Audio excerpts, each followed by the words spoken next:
Welcome to lecture number 4 of Nonlinear Dynamical Systems. We had just begun seeing what a Lipschitz function is. So, let us just recapitulate the definition. So, a function f from Rn to Rm is called locally Lipschitz at a point x0 in Rn if there exists a neighborhood.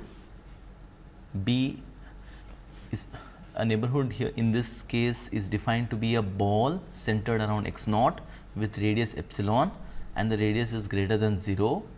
There should exist a neighborhood and some constant L such that this inequality is satisfied for all points x1 and x2 in that neighborhood of the point x0. So, we are using a ball which is an open ball, which means that the distance of every point in that ball is strictly less than epsilon from the center x0. That is why it is called an open ball. So, L is called a Lipschitz constant. Once an L is found, we can see that anything larger also can be put in here, and that inequality, and this inequality will be satisfied with a larger L also. So, in general, L depends on both x0 and on epsilon. So, some examples of Lipschitz functions: fx is equal to minus 4x is locally Lipschitz at x equal to 3. We will later see that it is locally Lipschitz everywhere. In fact, it is globally Lipschitz. This is what we will see very soon, but we had just begun drawing a graph. What is the meaning of Lipschitz for the special case? So, here is a function. So, suppose we are interested in checking if the function is Lipschitz at this point locally.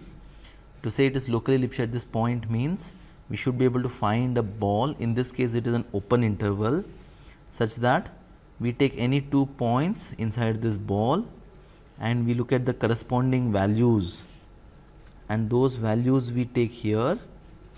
So, on one side of the inequality, fx1 minus fx2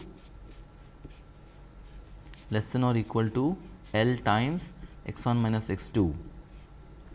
This inequality just means that if we connect those 2 points by a line, then the slope of this line should have absolute value at most L. So, can we find a number L such that L puts a upper bound on the absolute value of the slope? So, even though this is decreasing, the slope is not positive here, but we look at the absolute value of the slope, and that should be bound from above by a number L. So, we will quickly see that a discontinuous function will not satisfy Lipschitz property at the point of discontinuity. At other points it could satisfy the property of Lipschitz, but at the point of discontinuity, suppose this is a function and at x0 we have this discontinuity. So, if at x0 how much ever small neighborhood we take, we are forced to take points both from the left and the right, and when we connect these 2 points from the left and the right, we see that this line could have a slope which becomes more and more vertical. The line connecting these 2 points becomes more and more vertical. It will become vertical if and only if you take the point x0 and just before it, but you cannot find, there does not exist a number L greater than 0 such that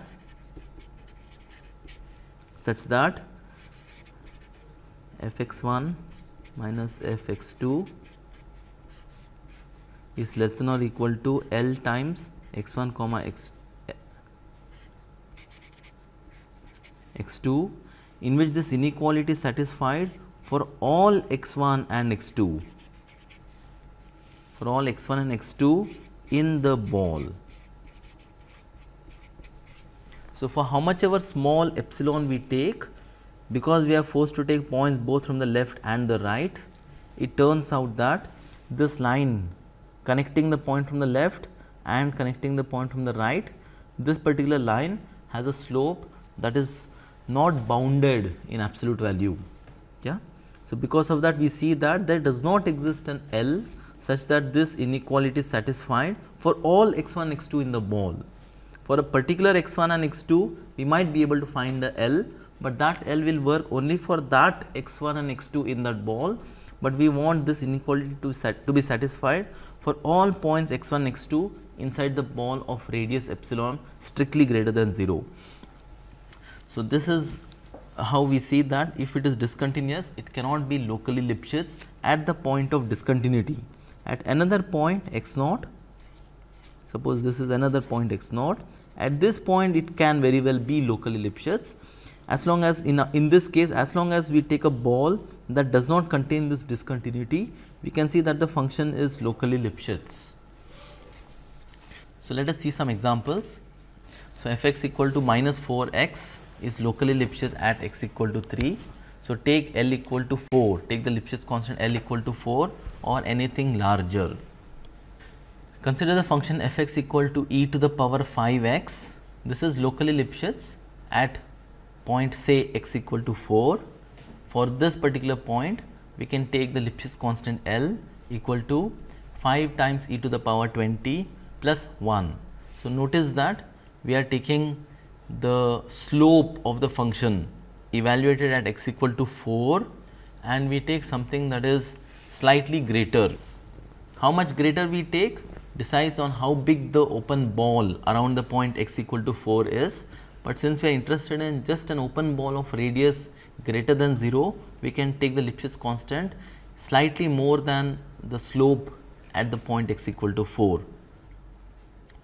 Consider the function f(x) is equal to e to the power x. This is locally Lipschitz at every point x naught. Whichever point x naught we take, we are able to find the Lipschitz constant L that will work for all points inside a suitable ball. The unit step is locally Lipschitz at every point x naught except the point x equal to 0. So, what do we mean by locally, what do we mean by the unit step? This is like our step function. This is equal to 0 up to here, then suddenly it jumps to the point 1. So, this particular function up to x equal to 0, it is equal to 0.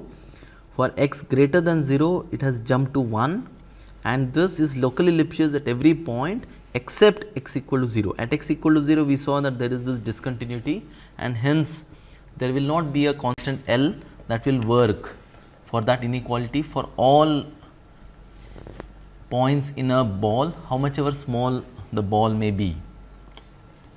So, in other words, the unit step is locally Lipschitz at every point x naught except the point x naught.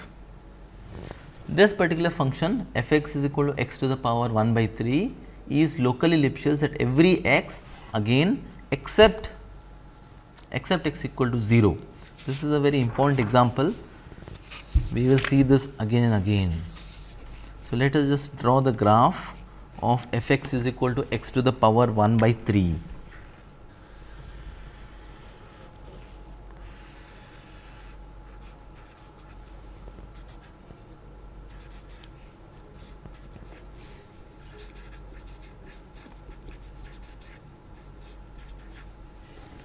This particular graph, we see that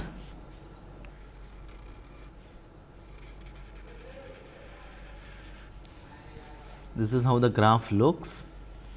So, we see that at x equal to 0, this particular curve becomes vertical, almost vertical. Why? Because if we try to evaluate d by dx of f of x, we get 1 by 3 times x to the power minus 2 by 3, yeah, which is nothing but 1 over 3 times x to the power 2 by 3. So, we see that as x tends to 0, this quantity becomes unbounded, and hence we see that the slope is not bounded about the point 0. So, how much ever small neighborhood we take about the point 0, when we connect 2 points, we see that it could have a slope that is unbounded. We are not able to find a number L such that the Lipschitz, the inequality in the Lipschitz condition definition, that inequality will be satisfied for all points inside that ball. Such a number L we will not be able to find. That is why we will say this particular function is not locally Lipschitz at the point x equal to 0. At another point, say here, we are able to find a ball such that there will be a number L.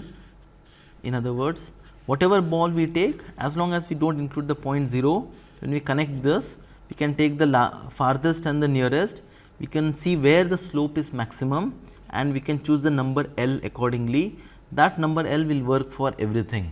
We have to see where the absolute value of the slope is maximum, and we take a Lipschitz constant that is equal to that or more, and that will work for all points in that ball.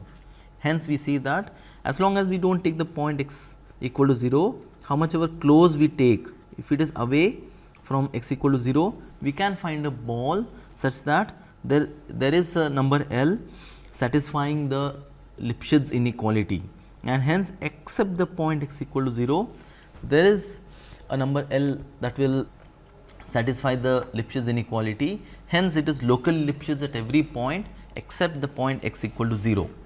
Some more examples. So, the same function f x is equal to x to the power 1 by 3 is not locally Lipschitz at x equal to 0. So, we could conclude that at a particular point x naught in Rn, if f is differentiable, then it is indeed locally Lipschitz at that point x naught. If it is locally Lipschitz at a point x naught, it implies that it is continuous. Locally Lipschitz at a point x naught means it is continuous at that point x naught. Conversely, if the function f is continuous at a point x naught, it does not imply that it is locally Lipschitz at that point x naught. And if the function f is locally Lipschitz at the point x naught, it does not mean that it is differentiable at the point x naught. So, we can see some examples about this. Just to see why differentiability is not assured by locally Lipschitz property, we will see that locally Lipschitz only requires that the slope is bounded, slope between any two points.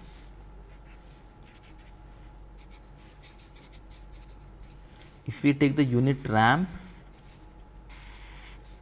so it is continuous now. So, we see that the derivative does not exist at this point, because the left hand limit of the derivative and the right hand limit of the derivative are not equal to each other. Hence, at the point 0, the function f is not differentiable. But we see that since the slope is bounded, we take any two points, we connect them by this line, the slope is bounded. So, I will just draw a bigger figure.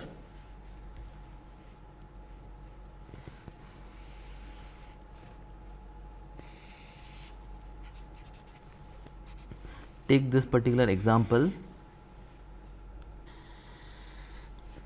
So, at the point, let us say 4, we have drawn a figure such that the graph of f versus x is continuous, but it is not differentiable at this point, because the left hand limit of the derivative and the right hand limit of the derivative are not equal to each other. However, we take any two points and we connect it, we see that this line is guaranteed to have a slope that is less in absolute value than the slope of this line. Yeah. So, we could take any two points here, maybe on the same side, and the line's slope in absolute value is an upper bound for the absolute value of the slopes of any two points close to the number 4. In other words, we can find a ball here such that we can find a number L that will satisfy the Lipschitz inequality for all the points in that ball. In other words, here is an example f that is not differentiable at x equal to 4, but locally Lipschitz at x equal to 4.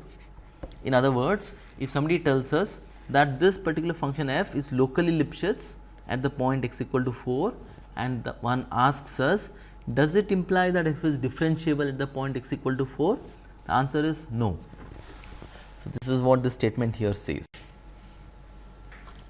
So, if the function f is differentiable, it does imply that it is locally Lipschitz at the point x naught.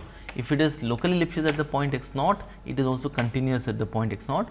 But if it is continuous at the point x naught, it does not imply that it is locally Lipschitz at x naught. We saw x to the power 1 by 3 as an important example. And if it is locally Lipschitz at a point x naught, it does not imply that it is differentiable at the point x naught. For that we saw an example now. So we will just spend we'll spend one slide on the difference between locally Lipschitz and globally Lipschitz. So for this purpose, we need to see to what extent the number L depends on x naught and epsilon. So consider a domain D, a subset of Rn, and F, a map from D to Rm. So F need not be defined on the whole of Rn, it is defined on a domain D.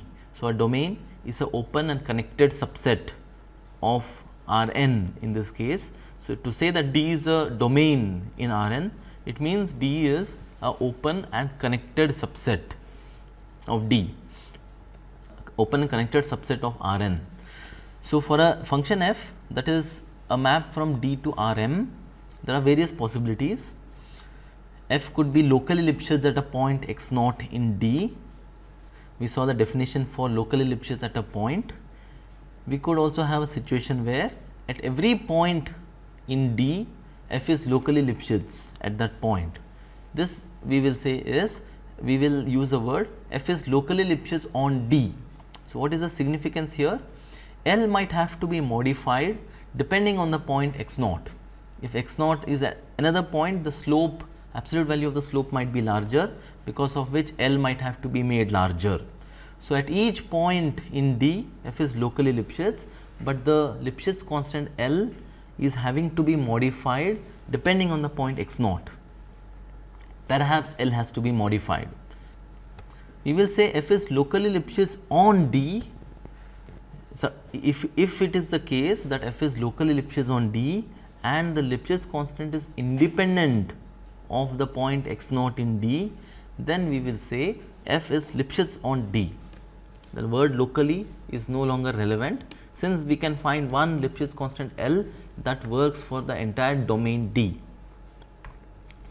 Finally, when the domain D is the whole of Rn, if f is Lipschitz on Rn, that is, there is a constant L that works for every point x naught in Rn, then we will say f is globally Lipschitz. So examples of globally Lipschitz functions are sin x, cos x, a constant a times x, the constant function itself and the zero function. It is possible to decide for each of these functions a Lipschitz constant L that works for the entire domain of these functions. The entire domain in this case is whole of R. Examples of functions which are locally Lipschitz on R but not globally Lipschitz are x square, e to the power x, e to the power minus x, in fact any polynomial of degree 2 or more. So these all examples are locally Lipschitz on R but not globally Lipschitz. Why? Because this x square, its slope could become very large depending on the point, and hence there is no one number L that works on the whole of R. Similarly, e to the power x and e to the power minus x can have slopes which are very large in absolute value.